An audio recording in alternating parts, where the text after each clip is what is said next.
Assalamualaikum warahmatullahi wabarakatuh. Halo, saya Muhammad Fahri Triwinadi.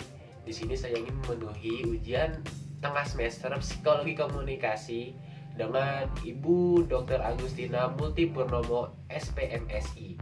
Jadi jurnal yang ingin saya review yaitu jurnal Language as Social Action, Social Psychology and Language Use, atau bahasa Indonesianya yaitu bahasa sebagai tindakan sosial, psikologi sosial dan penggunaan bahasa.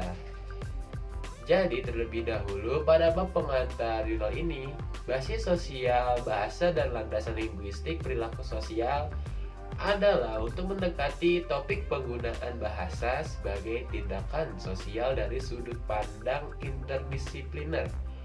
Dan materi yang dibahas sangat mengesankan, luas, mulai sintesis penelitian dari bidang filsafat, linguistik, sosiolinguistik, pragmatik, antropologi, dan psikologi kognitif dan sosial. Dari pendekatan yang diambil adalah hubungan timbal balik antara bahasa dan konteks sosial. Sebagaimana dimensi sosial bahasa tidak dapat diabaikan dan bagaimana proses psikologis sosial dimediasi oleh bahasa.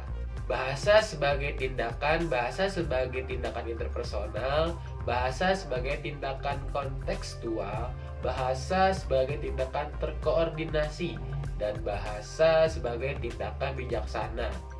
Pada bab 1, tingkatan bicara dan niat hal-hal yang kita lakukan dengan kata-kata meninjau aspek inti dari teori tindak tutur, dimulai dengan wawasan fundamental Austin pada tahun 1962 dalam menjelaskan fungsi pragmatis bahasa dan beralih ke deskripsi Serre 1969. Taksonomi tindak tutur dan kondisi kebahagiaan. Pembahasan yang mungkin lebih menarik bagi mereka yang sudah terbiasa dengan prinsip dasar teori tindak tutur adalah intensionalitas.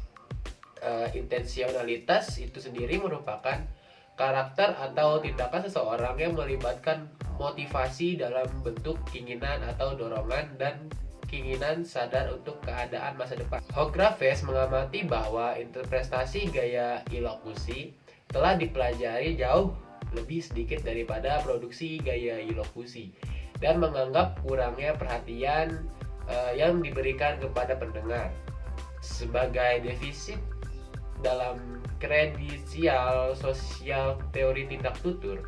Bab 2, dasar-dasar pembicaraan interpersonal, manajemen wajah dan kesopanan. Mempertimbangkan aspek-aspek interpersonal dari produksi bahasa. Hografes kemudian menjelaskan penelitian selanjutnya di daerah di mana Brown dan Levinson gagal memberikan bukti yang cukup. Urutan strategi kesopanan, pengaruh variabel sosial pada kesopanan, dan konseptualisasi wajah. Dia menyimpulkan bahwa ada celah dalam literatur tentang kemungkinan peran kesopanan dalam pemahaman bahasa. 3. Konsekuensi pembicaraan interpersonal, manajemen kesan dan persepsi orang. Menyajikan penelitian tentang bagaimana bahasa memediasi dua konsep inti dalam psikologi sosial. Persepsi orang, bagaimana kita memandang orang lain dan sebaliknya, dan manajemen kesan, kayak bagaimana kita secara strategis memvariasikan pikiran kita. Berbicara untuk mempengaruhi persepsi yang dimiliki orang lain tentang kita, karena interaksi verbal adalah sumber utama informasi yang digunakan dalam bentuk dan mengelola kesan. Hografes berpendapat bahwa wawasan yang lebih besar ke dalam proses psikologi sosial ini dapat dicapai jika bahasa dalam interaksi tersebut diperiksa. Lalu bab keempat, struktur percakapan, beralih ke bahasa sebagai tindakan kolektif, Secara khusus, bab ini menggarisbawahi pentingnya konteks ucapan berurutan dan mengkaji bagaimana lawan bicara mencapai koherensi dalam interaksi mereka melalui tindakan kolaboratif. Ini berkaitan dengan asal-usul metodologi dan temuan mendasar dari analisis percakapan atau CA. Wawasan utama atau CA adalah prinsip implifikatif sekuensial karena mengedepankan pentingnya konteks ucapan. Meskipun tidak disebutkan secara eksplisit, perhatian CA untuk menunjukkan orientasi timbal balik para peserta pembicaraan tentu mengatasi kurangnya perhatian yang diberikan kepada pendengar dalam teori tindak tutur. Lalu yang bab kelima, pengambilan perspektif percakapan. Pada bab ini membahas bagaimana produksi dan interpretasi ucapan mengharuskan pembicara dan penerima untuk mempertimbangkan perspektif orang lain.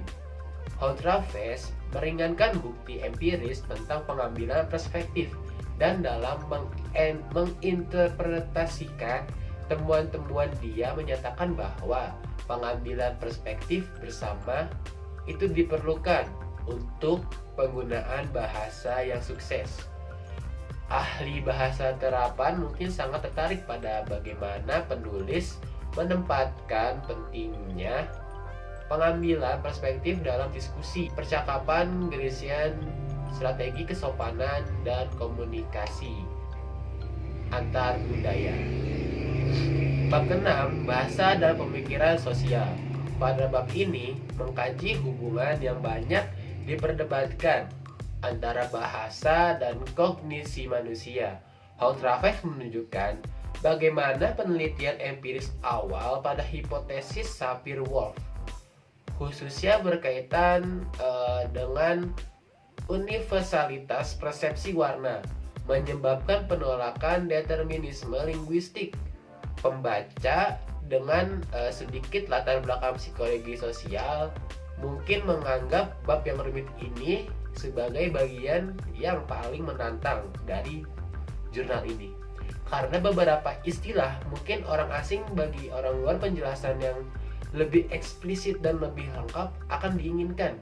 Lainnya, aspek interpersonal dari pemahaman dan produksi ujaran tidak dapat diabaikan dalam penelitian.